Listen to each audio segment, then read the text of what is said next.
Vous êtes lesbienne et vous cherchez des BD avec des romans saphiques pour compenser le manque affectif que cet ex ou ce crush non réciproque vous cause au quotidien? Ou juste vous en avez marre de toutes ces romances hétéros sans aucune alchimie omniprésente dans tous les médias et vous cherchez un truc un peu mieux, voire carrément mieux, et vous aimez les BD?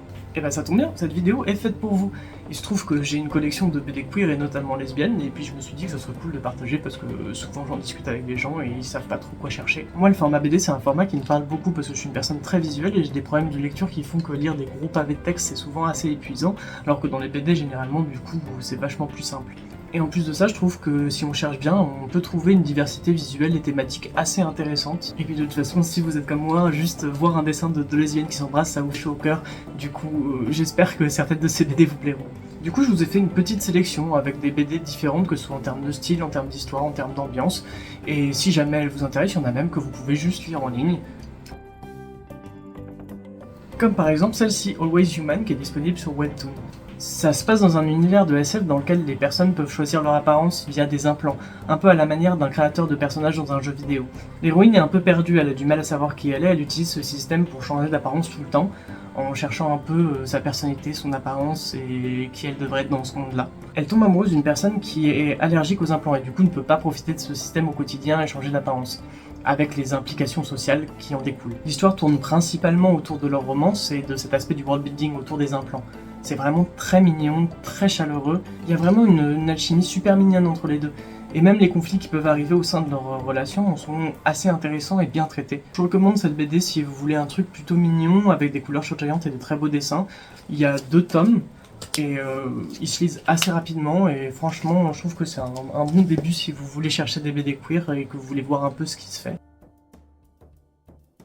Ensuite, je vous propose Heaven, une histoire inspirée de la mythologie nordique. Ici, on suit une guerrière qui a été bannie de son village parce qu'elle est lesbienne, et qui, suite à ça, cherche à libérer d'autres femmes dans d'autres villages et d'autres lieux de leurs oppressions patriarcales diverses et variées, jusqu'à questionner et se rebeller contre les institutions qui ont été instaurées par les dieux nordiques. L'ambiance est un peu sombre mais pas trop lourde, on reste dans de l'heroic fantasy.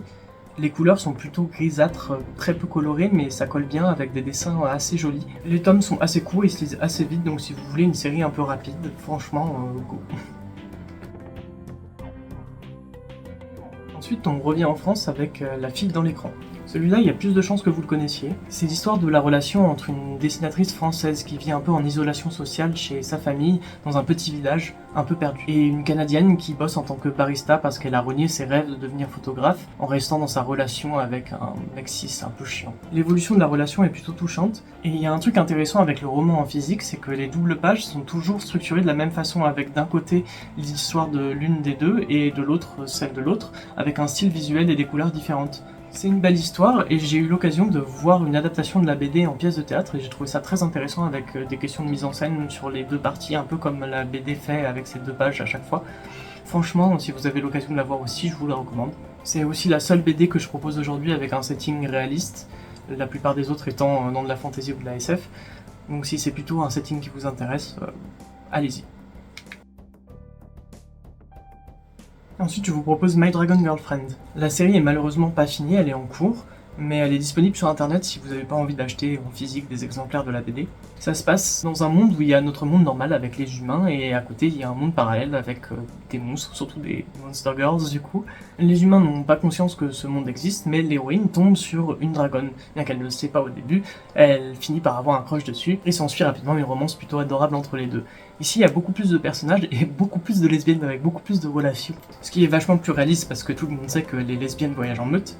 La série aborde des thématiques intéressantes comme la peur de la prédation dans les relations queer, les problèmes de self-esteem au sein des relations, les questionnements sur la sexualité, etc. C'est une série qui, je dirais, brille beaucoup plus par ses personnages que par son histoire ou par ses visuels. J'ai fini par apprécier tous ces aspects, mais c'est vrai que ce qui m'a fait rentrer dedans, c'était plutôt les personnages. Visuellement, je trouve ça très correct, même si j'avoue que le noir et blanc, ça me chagrine un petit peu toujours dans les BD. Et si c'est quelque chose qui vous intéresse, l'autrice a également fait des spin-offs érotiques qui sont vraiment très soft et très mignons, que je recommande.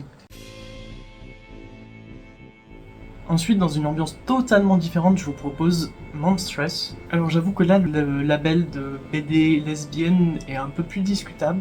Il y a pas mal de contenu lesbien, mais c'est vraiment pas le centre de l'intrigue. Mais je trouve que thématiquement, il y a pas mal de trucs qui se rapportent à l'homosexualité féminine. On y explore la figure du monstre dans une société matriarcale de dark fantasy très très sombre. Je mettrai les trigger warnings en description. On y suit une héroïne complètement brisée et désabusée par la guerre, qui perd de plus en plus chaque jour son humanité à travers un démon qui l'habite et la force à manger les gens.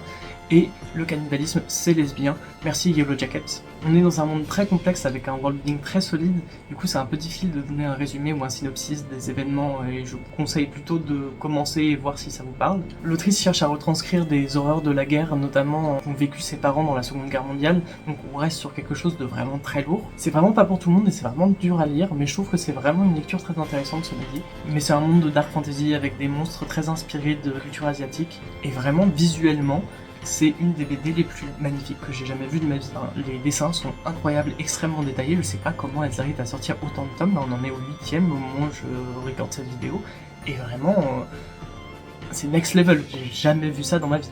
Du coup, je vous conseille cette BD si vous êtes plutôt du genre à aimer les trucs un peu sombres et que vous êtes prêt à encaisser des trucs plutôt lourds. Mais aussi si vous en avez marre de voir tout le temps des personnages queer trop propres sur eux, trop parfaits. Ici, on est vraiment dans presque de l'horreur par moment et les personnages font des trucs assez glauques. On est dans une zone grise de moralité constante et les personnages font parfois des choses assez horribles. Si vous aimez plutôt des mines lesbiennes ou des trucs un peu du genre, c'est vraiment une série qui pourrait vous plaire.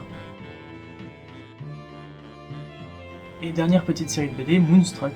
Je préfère prévenir, il n'y a que 3 tomes et la série n'est pas finie, elle finira jamais, elle a été annulée. Même si personnellement je savais pas qu'il n'y avait pas de fin quand j'ai commencé à lire, et moi j'ai trouvé qu'il y avait une conclusion. Après elle peut être très frustrante, mais si ça vous intéresse quand même de lire parce que l'histoire vous plaît ou le concept vous paraît intéressant, je pense qu'il y a moyen d'en retirer quelque chose. Cette fois on est dans un monde encore avec des monstres et des humains qui se côtoient, et on a 3 histoires qui se suivent mais qui sont un peu indépendantes, avec un lien qui est la relation lesbienne entre les 2 protagonistes, qui sont 2 loups-garous. Et les loups-garous, c'est lesbien.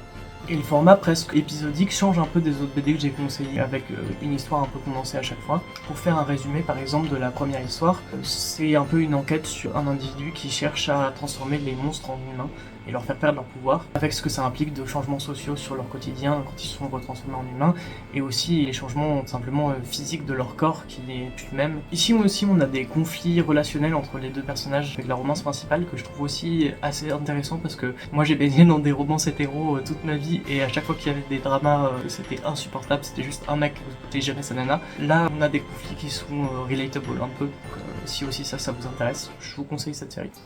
Et voilà, c'est tout pour cette vidéo, c'était pas très long, mais j'espère que ça vous a donné envie de regarder des BD queer, il y en a des vraiment sympas, et il y en a pour tous les goûts. N'hésitez pas à mettre vos propres recommandations de BD queer en commentaire, moi je suis très preneuse et je pense que d'autres personnes le seront aussi. Et si tu es une pote à moi qui m'a demandé des conseils de BD queer et que je t'ai envoyé un lien vers cette vidéo, et n'hésite pas à venir chez moi, je te les prêterai, franchement ça fait toujours plaisir de partager. Et si vous êtes tombé sur cette vidéo par hasard, je vais mettre les liens en description pour toutes les BD, avoir des références et aussi pour celles qu'on peut juste lire en ligne. Et aussi la liste des trigger warnings pour Monstress sur un site qui est vraiment très intéressant si vous avez des triggers, qui s'appelle Does the Dog Die, qui est une base de données collective avec une liste non exhaustive pour plein de types d'œuvres différentes, de différents triggers. Du coup si c'est quelque chose qui vous affecte au quotidien, je vous conseille vraiment de le mettre dans vos favoris et de chercher avant d'aller regarder une série ou un film ou une BD pour vous assurer que vous n'êtes pas en danger. En tout cas, merci d'avoir regardé la vidéo et puis à plus les lesbiennes!